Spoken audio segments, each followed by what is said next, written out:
Guys அஸ்ஸலாமு அலைக்கும், welcome back my channel. இன்றைக்கி நம்ம விளாக்ல என்ன பார்க்க போகிறோம்னா மொறுன்னு காலிஃப்ளவர் பக்கோடா ரெசிபி தான் பார்க்க போகிறோம். இது வந்து டிஃப்ரெண்ட் டேஸ்ட்டில் இருக்கும். நீங்கள் வந்து ட்ரை பண்ணி பாருங்கள். எப்பயும் இருக்கிற பக்கோடா ஸ்டைலை விட இது வந்து டிஃப்ரெண்ட் ஸ்டைலாக தான் இருக்கும். இந்த ரெசிபி வந்து என் ஹஸ்பண்ட் எங்களுக்காக செஞ்சு கொடுத்தாரு. அதனால் இந்த விளாக் வந்து உங்களுக்காக நான் ஷேர் பண்ணுறேன். ரொம்பவே வந்து சூப்பராக மொறுன்னு இருந்துச்சு. அதுக்கு வந்து ஃபஸ்ட்டு வந்து எக்கு எடுத்துக்கிட்டாரு. 2 எக்கு எடுத்து நல்லா மிக்ஸ் பண்ணி வச்சுட்டாரு.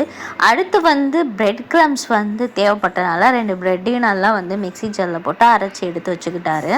இப்போ தான் மெயினாக செய்ய வேண்டியதை செய்ய போகிறோம். இந்த மொறு பக்கோடாவுக்கு தேவைப்படுற மசாலா வந்து நம்ம ரெடி பண்ண போகிறோம். அதுக்கு வந்து 2 ஸ்பூன் அளவு மிளகாத்தூள், அப்புறம் உப்பு டேஸ்ட்டுக்கு ஏற்ற மாதிரி போட்டுக்கோங்க. இஞ்சி வெள்ளைப்பூடு பேஸ்ட்டு வந்து 2 ஸ்பூன் போட்டிருக்காங்க. ஒரு 1/2 ஸ்பூன் வந்து வினிகர், அப்புறம் வந்து 2 ஸ்பூன் அளவு கடலை மாவு சேர்த்துக்கிட்டாங்க. அப்புறம் 1/2 ஸ்பூன் வந்து அரிசி மாவு சேர்த்துக்கிட்டு நல்லா வந்து மிக்ஸ் பண்ணிக்கிட்டாங்க. இதில் வந்து அடுத்து லெமன் வந்து 1/2 வந்து புழிஞ்சிட்டு நல்லா தண்ணி ஊற்றி நல்லா அடித்து மிக்ஸ் பண்ணி எடுத்து ஒரு சைடு வச்சுக்கிட்டாங்க. ஃபஸ்ட்டு வீடியோ கிளிப்ஸ்லேயே வந்து நான் காமிச்சிருப்பேன். காலிஃப்ளவர் வந்து நம்ம எப்பயும் போல் மஞ்சப்பொடி போட்டு நல்லா சுடு தண்ணியில் வந்து கொதிக்க வச்சு நல்லா ஃபில்ட்ரு பண்ணி வந்து வச்சுக்கிட்டாங்க.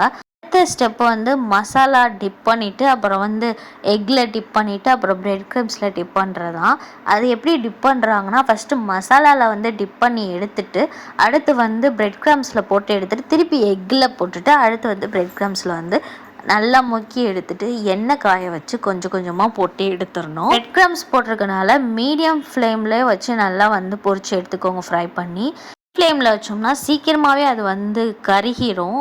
உள்ளே வேகாமல் வெளியில் கருகி இருக்கிற மாதிரி டேஸ்ட் வந்துடும். அதனால் மீடியம் ஃப்ளேம்லேயே வச்சுக்கோங்க. மசாலாவுக்கு நீங்கள் தண்ணி ஊற்றும் போது மட்டும் கவனமாக இருந்துக்கோங்க. ரொம்ப தண்ணி ஊற்றிடாமல் இந்த அளவு நம்மளுக்கு தெரியும்ல பக்கோடாக்கு எந்த அளவு வந்து மசாலாவுக்கு வாட்டர் ஊற்றணும்னு அந்த அளவு வந்து ஊற்றிக்கோங்க. இந்த மாதிரி நீங்கள் ட்ரை பண்ணி பாருங்கள். ரொம்பவே டேஸ்டியாக இருந்துச்சு.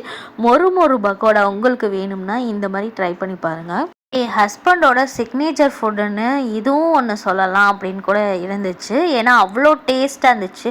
அந்த லெமனோட டேஸ்ட்லாம் வந்து நல்லா வந்து தெரிஞ்சிச்சு. ரொம்ப டேஸ்டியாக இருந்துச்சு. ட்ரை பண்ணி பார்த்துட்டு எப்படி இருந்துச்சுன்னு சொல்லுங்கள். உங்களுக்கு இந்த விளாக் பிடிச்சிச்சுன்னா அப்படி லைக் பண்ணி ஷேர் பண்ணி சப்ஸ்கிரைப் பண்ணிடுங்க. பார்க்குறவங்க மறந்துடாமல் சப்ஸ்கிரைப் பண்ணிடுங்க.